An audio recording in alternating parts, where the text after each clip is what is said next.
سب تعریفیں اللہ کے لیے ہیں جو سب سے بڑا اور سب سے بلند ہے، عزت والا، قہر والا اور جلال والا ہے۔ سب تعریفیں اللہ کے لیے ہیں جو نہایت بردبار اور عظیم ہے۔ سب تعریفیں اللہ کے لیے ہیں جو اپنے بندوں کی توبہ قبول فرماتا ہے، برائیوں کو معاف کر دیتا ہے، گناہوں سے تجاوز فرماتا ہے، لغزشوں کو بخش دیتا ہے۔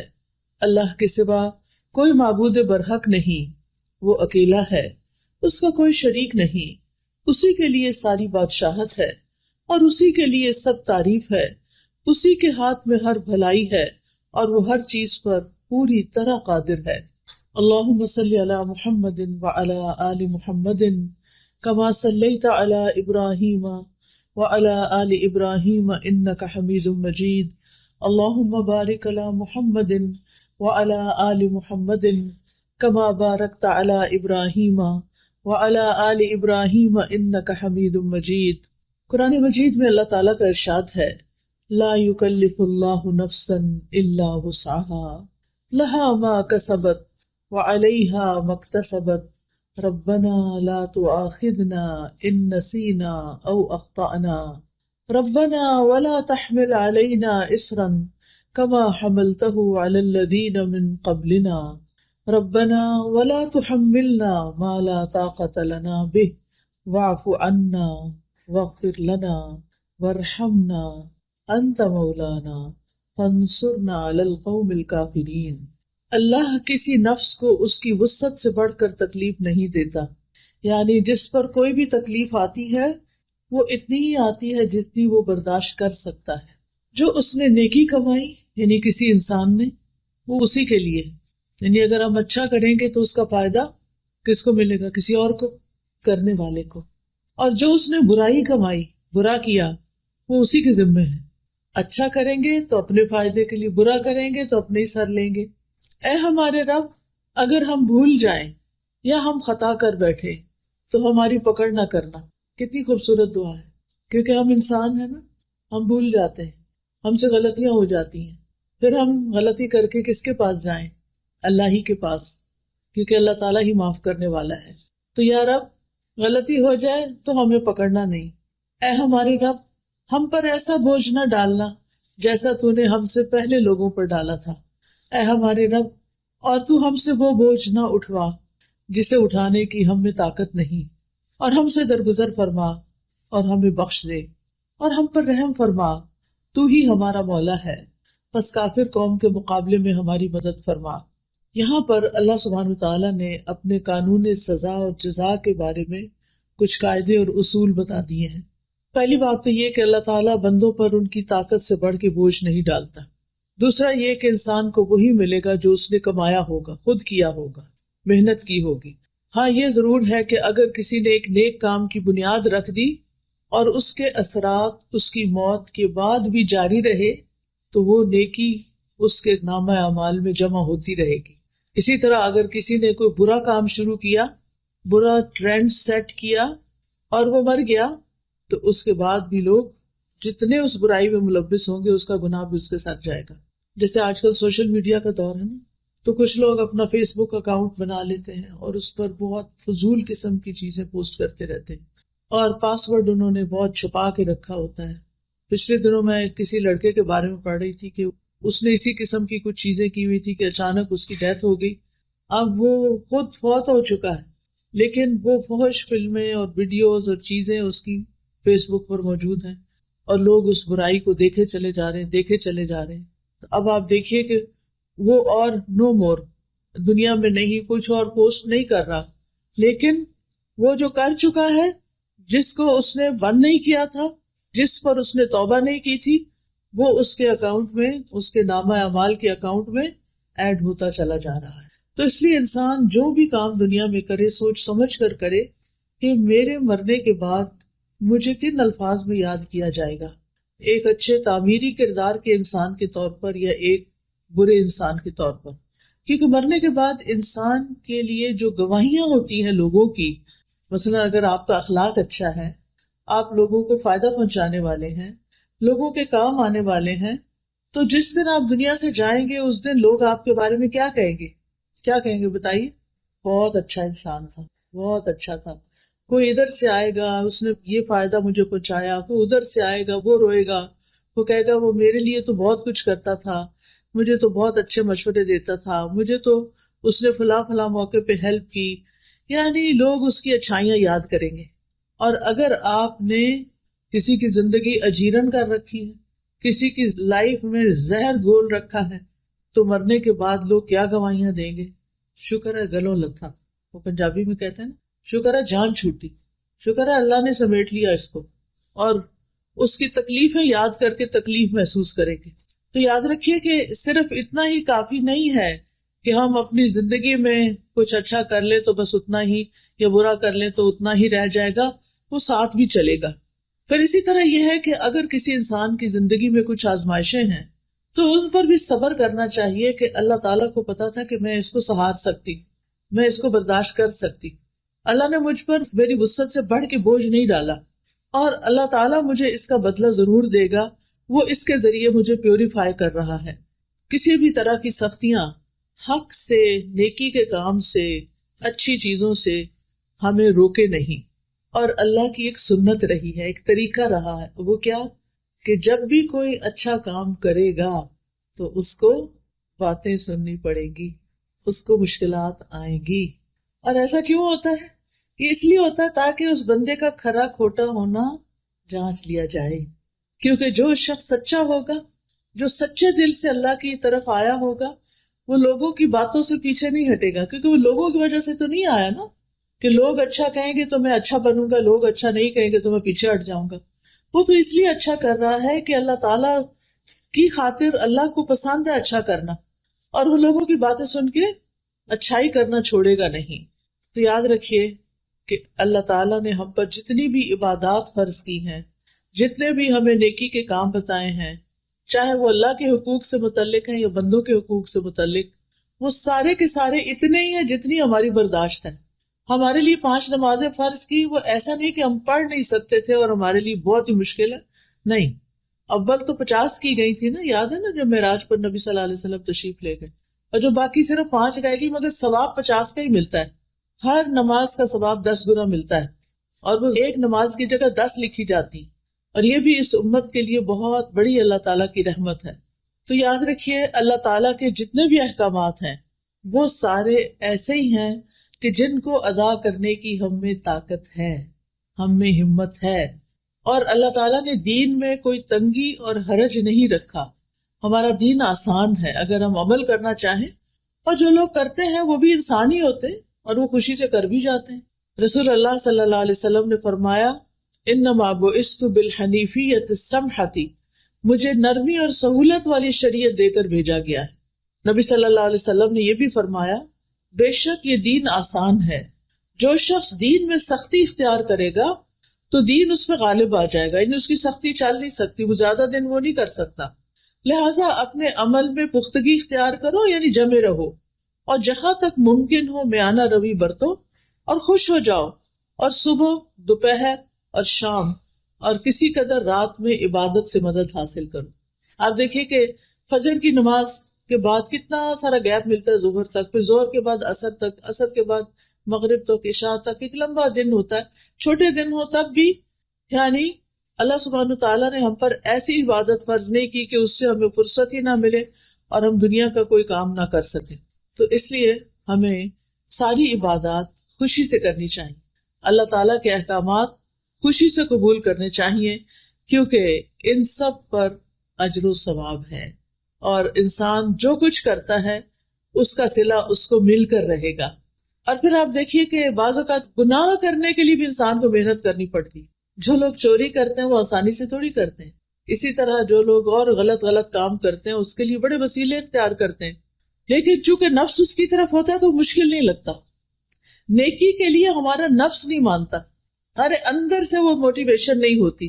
لیکن جب آپ مثلاً حج یا عمرہ کرنے جاتے ہیں تو آپ کے اندر ایک موٹیویشن ہوتی ہے نا، وہاں جا کے اللہ کا گھر دیکھ کے، اتنے سارے لوگ نماز پڑھ رہے ہوتے ہیں، ان کو دیکھ کے یہ آپ تھوڑی کرتے ہیں کہ وہاں جا کے لیٹ جائیں، آپ فوراً اٹھتے ہیں، جلدی کرتے ہیں، تھوڑا سا بھی سو کے. اسی طرح رمضان کا مہینہ آتا ہے تو اس میں بھی آپ دیکھیں کہ آپ کا شوق کتنا بڑھ جاتا ہے. تو جب شوق بڑھ جاتا ہے، ذوق بڑھ جاتا ہے، تو عمل آسان ہو جاتا ہے. تو اس لیے انسان کو اپنے لیے کوئی نہ کوئی ایسے ٹارگٹس رکھنے چاہیے کہ جن کے ذریعے انسان کا نیکی کے کاموں میں شوق بڑھتا رہے. ایسے لیکچرز میں جائیں، مساجد میں جائیں، جمعہ خطبہ اٹینڈ کریں، ایسی مجالس اٹینڈ کریں، ایسے ہاسپٹلز میں جائیں جہاں پر بیماروں کو دیکھ کے آپ کا دل پسیجے. کبھی کبھی قبرستان جائیں اور جا کے دیکھیں کہ اس سے پہلے کے لوگ کہاں پڑے ہیں آج، جن کے عالی شان گھر تھے، جن کے پاس جیولری تھی، کپڑے تھے، سب کچھ تھا، لیکن آج وہ زمین کے اندر ہیں. تو یہ چیزیں انسان کی عبادت میں اس کے لیے موٹیویشن کا سبب بنتی ہیں. تو بہرحال ہمیں یہ یاد رکھنا چاہیے کہ قیامت کے دن کوئی کسی کا بوجھ نہیں اٹھائے گا، کوئی کسی کی نیکی چھین کے نہیں لے جائے گا، اور کوئی اپنی برائی اس پہ ڈال کے نہیں چلا جائے گا. دنیا میں تو ایسا ہوتا ہے نا کہ ہماری چیزیں بعضوں کا دوسرے لوگ نکال لیتے ہیں، چرا لیتے ہیں، لے جاتے ہیں. کبھی گھر کے اندر بھی ہوتے ہیں، سسرال میں بعض سسرالی لوگ ان کی چیزیں استعمال کرنا شروع کر دیتے ہیں. اسی طرح بعض اوقات یہ ہے کہ لوگ اپنے گھر کا کوڑا آپ کے دروازے پہ پھینک دیتے ہیں. یہاں تو خیر نہیں ایسی چیزیں ہوتی، لیکن جہاں ہوتی ہیں سو ہوتی ہیں. تو یہ اللہ تعالیٰ کا ہم پر بہت بڑا احسان ہے کہ اللہ سبحانہ تعالیٰ نے ہم پر ہماری وسعت سے بڑھ کے بوجھ بھی نہیں ڈالا، اور ہماری نیکی کو ہمارے لیے لکھا، اور ہمارے گناہ کو بھی ہمارے لیے، کسی اور پہ نہیں ڈالا، اور کسی کا ہم پہ نہیں ڈالا. پھر ہم دعا کرتے ہیں ربنا لا تؤاخذنا ان نسینا او اخطانا، اللہ تو ہمیں نہ پکڑنا اگر ہم بھول جائیں یا ہم کوئی خطا کر بیٹھے. یہاں پر آپ دیکھیے کہ ہم جب دعا مانگتے ہیں تو ربنا کہتے ہیں. رب کا مطلب کس کس کو آتا ہے؟ رب کون ہوتا ہے؟ خالق، مالک، مدبر، جس نے پیدا کیا، جو ہمارا مالک ہے، اور جو ہمارے ساری چیزوں کی تدبیر کر رہا ہے. ہم نے کیا کھانا ہے، کیا پینا ہے، کہاں رہنا ہے، یہ ہم تو اب ساتھ ساتھ زندگی میں یہ چیزیں ایکسپیرئنس کر رہے ہیں نا، لیکن اللہ تعالیٰ نے یہ سارا کچھ پہلے سے ہی لکھ کے رکھا ہوا تھا. پہلے سے لکھ کے رکھا ہوا تھا سب کچھ. جو چیزیں آج ہمیں مل رہی ہیں اللہ تعالیٰ کو پہلے سے ہی پتا تھا. تو اس نے ہمارے لیے تدبیر کی، اس نے ہمارے لیے وسائل پیدا کیے. تو انسان اپنے اس رب کو پکار رہا ہے کہ اے رب، تو میرا رب ہے، تو نے مجھے پیدا کیا ہے، تو نے مجھے سب کچھ دیا ہے، اب تو مجھے معاف بھی کر دے. تو نے مجھے رزق دیا، تو نے مجھے اولاد دی، تو نے مجھے گھر بار دیا، تو نے مجھے سب کچھ دیا، لیکن میں نے تیرا حق ادا نہیں کیا، میں نے تیرا حق ادا نہیں کیا. تو نے مجھے نعمتیں دی اور میں نے جواب میں تیری ناشکری کی، تیری نافرمانی کی. کتنی دفعہ ایسا ہوتا ہے نا کہ ہم کسی تفریح پہ جاتے ہیں، کچھ پکنک پہ جاتے ہیں، اور وہاں جا کے نماز پڑھنا ہی بھول جاتے ہیں، سیر و تفریح کرتے ہیں، کھاتے پیتے ہیں، انجوائے کرتے ہیں، اور اللہ کو بھول جاتے ہیں. اپنے پیاروں کو تو نہیں بھولا جاتا نا. خوشی کے موقع پر پیارے تو یاد رہتے ہیں. آپ کوئی اچھی چیز کھا رہے ہوں تو آپ کے بچے دور ہوں تو آپ کا کیا دل چاہتا ہے. مائیں اکثر کیا کہتی ہیں، میرے بیٹے کو یہ پلاؤ بڑا پسند تھا، پتہ نہیں بیچارہ پڑھنے گیا ہوا ہے وہاں کیا کھاتا ہے کیا نہیں کھاتا. تو پیاروں کو یاد رکھتے ہیں نا خوشی کے موقع پر. اسی طرح جب کوئی غم اور دکھ کا وقت ہوتا ہے تو پھر کون یاد آتا ہے؟ اپنے یاد آتے ہیں.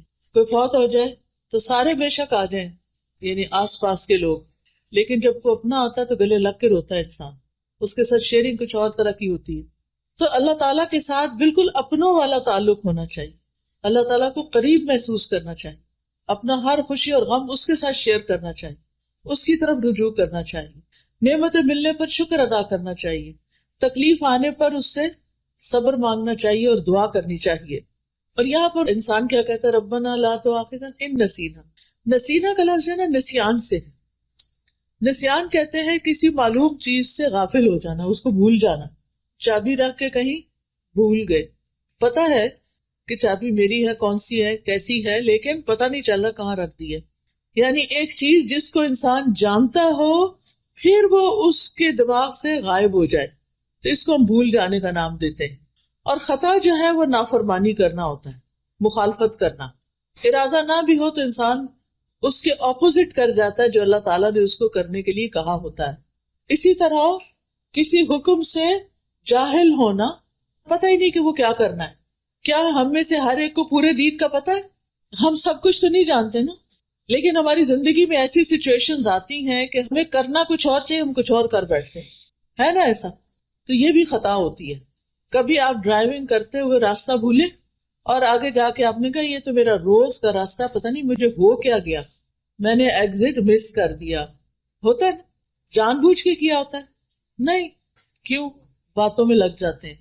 جب ڈرائیور باتوں میں لگ جاتا ہے تو اکثر رستہ بھول جاتا ہے. یعنی وہ اپنے مقصد سے غافل ہوا، ایک لمحے کے لیے غافل ہوا اور میلوں دور جا پڑا. یہ انسانوں کے ساتھ ہمارا معاملہ ہے، یعنی دنیا میں رہتے ہوئے. تو دین کے معاملے میں بھی ہمارا کچھ ایسا ہی رویہ ہوتا ہے. ہم لوگوں کی باتوں میں آ جاتے ہیں اور اللہ کا حکم بھول جاتے ہیں. ہم کوئی اچھا کام کرنے جا رہے ہوتے ہیں کہ لوگ کہتے ہیں لو یہ تم فلاں کام کرنے، کہیں چیریٹی میں دے رہے ہوتے ہیں نا، تو کہتے تو ان کو دینے کی نہیں ضرورت، ان کے پاس بہت فنڈز ہیں. ٹھیک ہے، مسجد جا رہے ہوتے ہیں تو کہتے کیا ضرورت ہے مسجد جانے کی، عورتوں کی نماز گھر میں ہونی چاہیے. ٹھیک ہے، اس ملک میں تو پھر کہیں بھی اسلام کا نام نہیں ہے. اگر عورت اور بچے مسجد نہیں جائیں گے تو اسلامی ماحول کہاں سے ملے گا؟ تو بہر میرا کہنے کا مطلب یہ ہے کہ انسان جب جانتے بوجھتے ہوئے بھول کا شکار ہو جاتا ہے تو اس سے غلطی ہو جاتی ہے. اب غلطی ہو گئی، چاہے بھول کے ہوئی چاہے غفلت سے ہوئی، غلطی تو غلطی ہے نا. اب جب آپ نے ایسا کر لیا تو اس کے بعد کوئی ریگریٹس ہوتے ہیں کیا؟ ایگزٹ مس کرنے پر کوئی ریگریٹ ہوتا ہے؟ دل چاہتا ہے گھر ہی نہ جاؤ، آپ ادھر ہی بیٹھ جاؤ. کیا کر لیا، اتنے منٹ میں پہلے ہی لیٹ ہو رہی تھی اور لیٹ ہو گئے. سارے پیچھے سے بولنا شروع کر دیتے ہیں جو گاڑی میں بیٹھے ہوتے ہیں، بجائے اس کے کہ تسلی دی اچھا کوئی بات نہیں. ہم دوسروں کو اکثر پرووک ہی کرتے رہتے ہیں. خاص طور پہ میں خواتین سے کہوں گی کہ بچوں کی تربیت میں بڑے صبر و تحمل سے کام لیں. آپ گھر میں ایک سینٹرل رول پلے کرتے ہیں.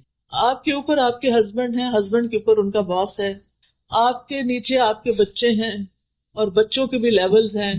ایک بچہ، پھر اس سے چھوٹا بیٹا ہے، پھر بیٹے سے چھوٹی بیٹی ہے، بیٹی سے چھوٹا پھر بیٹا ہے. آپ کہاں کھڑے ہیں؟ بیچ میں کھڑے ہیں نا. اگر آپ اسٹرانگ ہوں گے، آپ کے ری ایکشنز اچھے ہوں گے تو گھر کا ماحول بڑا خوبصورت ہوگا. اب ہوتا کیا ہے، باس نے کیا کیا، میاں کو، آپ کے ہسبینڈ کو کچھ کہہ دیا، اس کو چڑھ گیا غصہ. کیا وہ باس کے آگے بول سکتا ہے؟ نہیں، کیونکہ نوکری چلی جائے گی. اگر بولا تو وہاں تو نہیں بولنا. اب وہ ادھر تو چپ رہا. جب گھر آیا اور کھانا کھانے لگا اور کھانے میں تھوڑا سا نمک تیز تھا، کیا ہوگا؟ غصہ کس پہ نکلے گا؟ بیوی پہ. اب بیوی کو غصہ آیا ہوا ہے، اب وہ میاں کے آگے بول نہیں رہی کہ میں صبر کر رہی. ٹھیک ہے کہ ابھی آئے ہیں، تھکے ہوئے آئے ہیں، اب اگر میں نے بولنا شروع کیا کہ میں سارا دن یہ اور یہ کرتی رہی ہوں، اگر تھوڑا سا نمک زیادہ ہو تو کیا ہوا؟ کیونکہ شوہر نے بھی اوور ریئیکٹ کیا. بات اتنی بڑی نہیں تھی، تھوڑا بہت اونچ نیچ تو ہو ہی جاتی، اور کئی دفعہ ایسا ہوا تو کچھ بھی نہیں کہا. آج چونکہ پیچھے سے غصہ لے کے آئے تھے لہٰذا کہیں تو نکالنا تھا. یاد رکھیے، یعنی ہماری ہیومن نیچر یہ ہے کہ ہم جب غصہ کرتے ہیں تو وہ اندر بھر کے رکھتے ہیں، اس کو ختم نہیں کرتے، اسے جانے نہیں دیتے، ریلیز نہیں کرتے. اب کھانے کی میز پہ ماں بھی بیٹھ گئی، بچے بھی بیٹھ گئے. اچھا، بچوں کی عادت یہ ہوتی ہے کہ کھانا کھاتے ہوئے وہ کیا کرتے ہیں، کبھی ہاتھ پاؤں ہلاتے ہیں، کبھی ٹانگیں ہلاتے ہیں، کبھی ایسے میز پہ لیٹ جاتے ہیں، کبھی کچھ کرتے ہیں. اچھا، ماں نے پانی کا گلاس بھر کے رکھا ہوا تھا سائڈ پر، تو بچے نے ایسے ہی کھیل کھیل میں ہاتھ مارا، وہ نیچے جا گرا. اب کیا ہوگا؟ اب ماں کا جو غصہ بھرا ہوا تھا وہ کس پہ نکلے گا؟ بچے پہ. اور تھوڑا سا نکلے گا یا زیادہ نکلے گا؟ ٹھیک ٹھاک نکلے گا. اچھا، اب بچہ وہاں سے اٹھ کے چلا جائے گا، جا کے صوفے پہ بیٹھ کے اپنا موبائل نکالے گا اور کچھ کھیل کھیلنے لگے گا. اتنے میں جو چھوٹی بہن تھی وہ کسی چیز سے کھیل رہی تھی، وہ لگا آ کے اس بچے کو. اب وہ بچہ کیا کرے گا؟ اب بچہ غصہ اتارے گا، دونوں کی فائٹنگ شروع ہو گئی. اچھا، اب وہ جو چھوٹی تھی جس کو پڑی بھائی سے، اب اس کے دل میں غصہ ہے ابھی بھی، وہ جا کے اپنا بھالو اٹھاتی ہے اور اس کو پٹک پٹک کے مارتی ہے اس کو. یہ ہوتا ہے گھروں میں، ٹھیک ہے نا. لیکن اگر ہم جو بیچ میں ہے نا، بیچ میں ماں، آپ کہیں گے ساری باتیں ماں کو سناتی ہیں، سب کچھ ماں ہی کرے، میں ہی سب پسوں، میرے اوپر ہی سارا کام ہے، میں ہی سارا برداشت کروں، میں ہی نہیں. اللہ نے آپ کو یہ مقام دیا ہے، اللہ نے آپ کو ممتا دی ہے، محبت دی ہے. آپ شوہر یا ساس کی باتوں سے غصے میں آ کے اپنے بچوں کی تربیت خراب نہ کریں.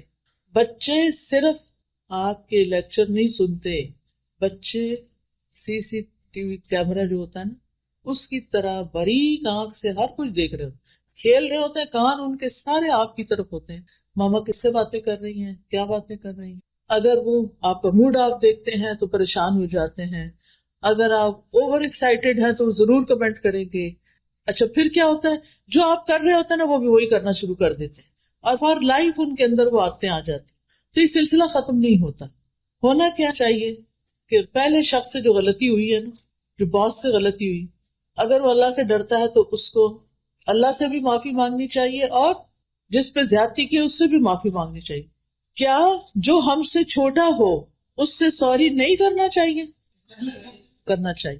اگر آپ باس ہیں اور آپ نے چھوٹے پہ زیادتی کر لی اور آپ کو ریئلائز ہو گیا، آپ کا ضمیر بول اٹھا ہے کہ میں نے زیادتی کی ہے، تو پھر کیا کرنا چاہیے؟ سوری کر لیں. کیا صرف بندے سے سوری کرنا چاہیے یا کسی اور سے بھی؟ یس، بندے سے تو آپ نے سوری کر لیا، اللہ سے بھی کرنا ہے، کیونکہ آپ نے ایک انسان کو ناحق تکلیف پہنچائی ہے. چلو بندوں نے معاف کر دیا، یا صرف اللہ سے توبہ کرنا کافی ہے یا بندوں کو بھی سوری کرنا ضروری ہے؟ بندوں کو بھی کرنا. اگر پہلا شخص جس نے زیادتی کی تھی وہ سوری کر لیتا، بات ختم ہو جاتی، لیکن اس نے سوری نہیں کی. آپ کو پتا نا، قابیل نے حابیل کو قتل کر دیا تھا.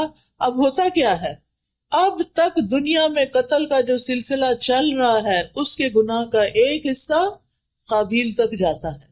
قیامت کے دن اس کا گناہ کتنا بڑا ہوگا، پہاڑوں جتنا، اس سے بھی بڑا، اور وہ بھی قتل کا گناہ. تو جو ایک غلط کام کر لیتا ہے اس کو توبہ کرنے میں، استغفار کرنے میں دیر نہیں کرنی چاہیے. اچھا چلے، اس باس نے تو سوری نہیں کی، لیکن آپ کے ہسبینڈ نے جو آپ کے ساتھ زیادتی کی، چلے آئے تھے، غصہ تھا، کھانا شروع کیا، غصہ نکالا، پھر تھوڑی دیر میں نارمل ہو جانا چاہیے تھا، تاکہ بچے جو ہیں وہ ٹیبل پر بیٹھ کر پریشان نہ ہو. کیونکہ پریشانی کے عالم میں جو کھانا کھایا جاتا ہے نا وہ لگتا نہیں، پھر وہ صحیح طرح ڈائجسٹ ہی نہیں ہوتا. بچے سہمے بیٹھے ہیں ٹیبل پر. جو بڑے بچے ہوتے ہیں نا وہ بہت محسوس کرتے ہیں، جو چھوٹے ہوتے ہیں نا وہ تھوڑی دیر میں پھر بھول جاتے ہیں. اب اگر شوہر نے کچھ کہہ ہی دیا تھا غصے میں، تو بحیثیت بیوی اتنا تو سمجھ لینا چاہیے نا کہ میرا شوہر جو ہے اس کا باس اچھا نہیں ہے، اور وہ اس کی وجہ سے فرسٹریٹ ہوتا ہے اور پھر میری شامت آتی ہے. چلو کوئی بات نہیں. اگر وہی آگے سے ہنس کے، یعنی ہنسنا شروع کر دیتی، شوہر غصہ کر رہا، اب وہ تھوڑا سا ہنس دیتی، چلیے آئندہ نہیں ہوگا چھوڑیں اس کو، یا کوئی بھی بات کر دیتی، تو شوہر بھی شاید نارمل ہو جاتا اور بات نہ بڑھتی. اس نے بھی شوہر کی تنقید کو بہت سیریس لے لیا اور چیخنا چلانا شروع کر دیا. بچوں نے وہ تماشا دیکھا، تھوڑی دیر میں بچے نے تماشا کیا، اس پہ اور اس پہ اور اس پہ اور. یعنی آپ سوچئے وہ پہلی غلطی کتنی غلطیوں میں کنورٹ ہوئی. تو اگر ہم ابتدا کرنے والے ہوں تو پھر ہم ہی کو توبہ کر لینی چاہیے، ہم ہی کو ہی ودرا کر لینا چاہیے. اور صبر اسی کا نام ہے. صبر کس چیز کا نام ہے کہ اگر کسی نے کچھ کہہ دیا نا تو کہا کرے او جانے، کوئی بات نہیں، جسٹ اگنور. اپنے آپ کو کہا کرے اگنور کر دو، چھوڑو پرے، اس بیگیج کو اٹھانے کی کیا ضرورت ہے، جانے دو، انسان ہے نا، بس ہو گیا. کوئی اچھی چیز یاد کر لے اس کی. جن انسانوں کے ساتھ آپ کی روزمرہ ڈیلنگ ہوتی ہے، آپ کو چاہیے کہ آپ ان کی خوبیاں ٹپس پر یاد رکھیں کہ ان کے اندر یہ اور یہ اور یہ خوبی ہے، تاکہ جس وقت وہ کوئی خرابی کرے تو آپ کیا کریں، فوراً گردان پڑھ لیں، ان کے اندر یہ اور یہ اور یہ خوبیاں ہیں. خاص طور پر ہسبینڈ کی خوبیوں کا ضرور پتا ہونا چاہیے کہ وہ ہمارے لیے کہاں کہاں کتنے معاون ہیں، مددگار ہیں، سپورٹر ہیں، ان سے ہمیں کیا کیا فائدے ملتے ہیں. آپ سوچئے کہ اگر میری شادی ان سے نہ ہوتی تو میں کہاں ہوتی، پاکستان کے ایک گاؤں میں. یہ بہت سی خواتین کی یہ کہانی، وہ کہاں سے اٹھ کر شادی کی وجہ سے کہاں آ پہنچی. آپ سوچا کریں کہ اگر میری ان سے شادی نہ ہوتی تو یہ میرے بچے کہاں سے آتے، جن کو میں بہت ہی پیار کرتی.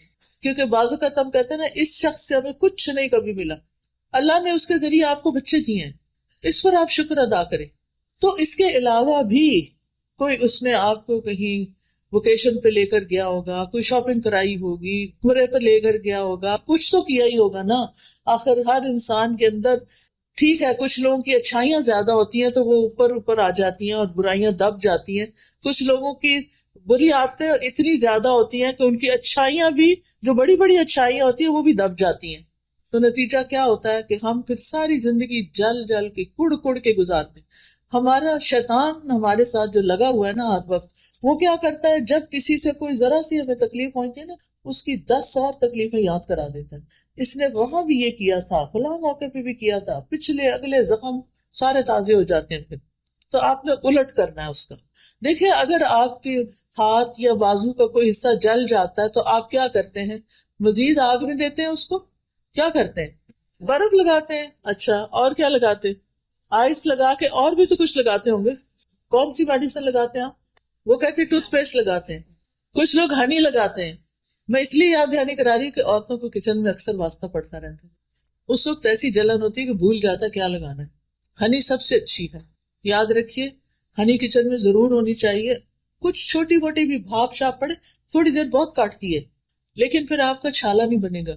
یاد رکھیے گا اس میرے نسخے کو، ٹوٹکے کو. انشاءاللہ آپ کو پہلے سے ہی پتا لیکن بھولے ہوئے تھے، جواب نہیں دیا آپ نے. اچھا جناب، تو میرا کہنے کا مطلب یہ ہے کہ جب کوئی ہمارے ساتھ برا کرے تو اس کی اچھائیاں فوراً یاد کر لیں، ہنی لگا لیں. ہنی بھی میٹھی ہوتی ہے نا، اس کی مٹھاس یاد کر لیں. ٹھیک ہے، تو جلن کم ہو جائے گی، تھوڑی دیر اور زیادہ ہوگی لیکن پھر کم ہو جائے گی. چھالے نہیں پڑیں گے، پھر زخم نہیں بنے گے، پھر نشان نہیں پڑیں گے جلنے کے.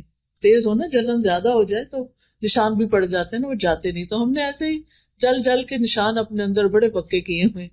تو یاد رکھیے کہ غلطی، بھول چوک ہم سب کی زندگی میں ہے.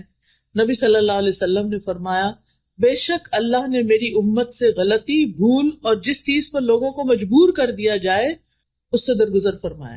تو اللہ تعالیٰ معاف کرنے والے، ہمیں بھی لوگوں کو معاف کر دینا چاہیے. مثلاً روزے کی حالت میں اگر آپ نے بھول کر کچھ کھا لیا تو کیا ہوا، روزہ ٹوٹ گیا؟ نہیں، روزہ نہیں ٹوٹا.